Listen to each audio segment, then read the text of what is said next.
Hello everyone, monthly magazine के इस part में हम जून में इशू हुए कुछ इंपॉर्टेंट ऑर्डर्स के बारे में जानेंगे। आइए देखते हैं। तो आज का हमारा पहला ऑर्डर है जो कि सीजी ने इशू किया है 28 मई 2024 को।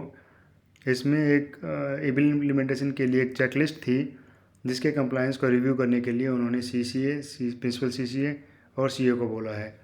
ये है वो चेकलिस्ट जिसके इम्प्लीमेंटेशन के लिए उन्होंने बोला है।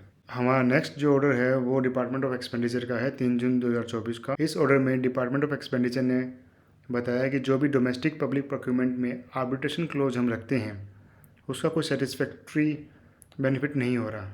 ठीक है, इसलिए उन्होंने बोला है कि ये जो क्लोज है ये हम हर कॉन्ट्रैक्ट में नहीं लगाएंगे। किस किस कॉन्ट्रैक्ट में लगाना है इस क्लोज को और किस में नहीं लगाना वो इन्होंने पैरा 7 में डिटेल में बताया गया है।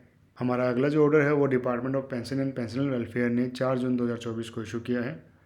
इसमें उन्होंने बताया कि एनपीएस ओवरसाइट मैकेनिज्म की एक 6 मंथली रिपोर्ट जाती है उनके पास।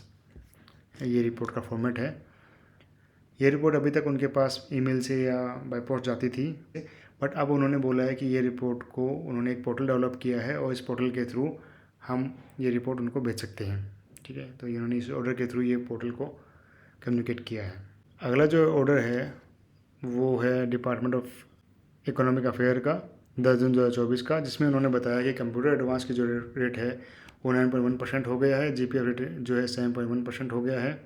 ठीक है, ministry of housing and urban affair का ऑर्डर है जिसमें एचबीआई एडवांस का रेट ऑफ इंटरेस्ट उन्होंने बताया है कि 7.44% हो गया है। अगला जो ऑर्डर है वो है डीओपीटी का 15 जून 2024 का, जिसमें उन्होंने बताया है कि बायोमेट्रिक अटेंडेंस के स्ट्रिक्ट कंप्लायंस के लिए उन्होंने गाइडलाइन इशू की है। उससे अगला जो ऑर्डर है वो डीओपीटी का है 18 जून 2024 का, जिसमें उन्होंने बताया है कि रूल 43 को अमेंड कर दिया गया है। इससे पहले जो है मैटरनिटी, पैटर्निटी और सीसीएल लीव में सैरोगेट या कमीशनिंग मदर यानी कि जो सैरोगेसी के थ्रू माँ बनती है उसके लिए कोई भी प्रोविज़न नहीं था, बट इस अमेंडमेंट से जो सैरोगेसी के थ्रू माँ बनती है यानी कि कमीशनिंग मदर और फादर जो हैं उनको भी पैटर्निटी और मैटरनिटी लीव मिलेगी, साथ ही साथ सीसीएल भी मिलेगा उनको। अगर सैरोगेट मदर खुद भी एक सीसीएल गवर्नमेंट एम्प्लॉय है तो उनको भी 6 महीने की मैटरनिटी लीव मिलेगी। डिपार्टमेंट ऑफ टेलीकम्युनिकेशन ने एक ऑर्डर इशू किया है। उसमें उन्होंने बताया है कि डीए के 50% भरने की वजह से काफ़ी अलाउंसेज जो है 25% से इंक्रीज़ हुए हैं।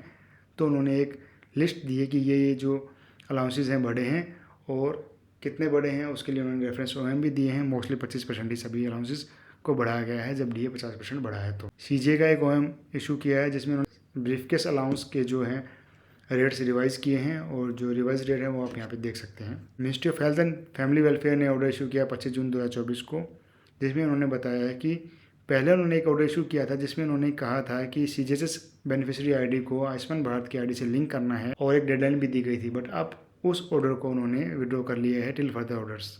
Ministry of health and family welfare ने 27 जून 2024 को एक ऑर्डर इशू किया है जिसमें उन्होंने बताया है कि नया कार्ड इशू करने की क्या क्या प्रोसेस रहेगा। सर्विंग एम्प्लॉय हो या पेंशनर हो, उनको अगर एक सीजीएचएस कार्ड चाहिए तो क्या क्या स्टेप्स प्रोसेस फॉलो करना पड़ेगा, उन्होंने एक एसओपी बना के इस ऑर्डर में इशू किया है। डीओपीटी ने एक ऑर्डर इशू किया 27 जून 2024 को, जिसमें उन्होंने बोला है कि 56J FR 56J के अंडर अगर जिन एम्प्लॉयज़ को रिव्यू किया जाता है उसकी एक रिपोर्ट जो है हर महीने की 15 तारीख को डीओपीटी को भेजनी है।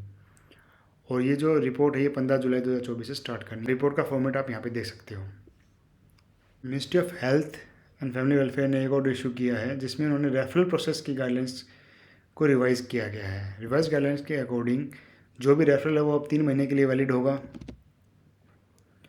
और एक रेफरल पे आप 3 स्पेशलिस्ट से कंसल्ट कर सकते हो, प्रोवाइडेड जो है प्राइमरी स्पेशलिस्ट ने आपको रिकमेंड किया हो। आप 3 महीने के अंदर अंदर 6 मैक्सिमम कंसल्टेशन ले सकते हो। पहले आप 1 महीने का रेफरल होता था और 3 कंसल्टेशन ले सकते थे।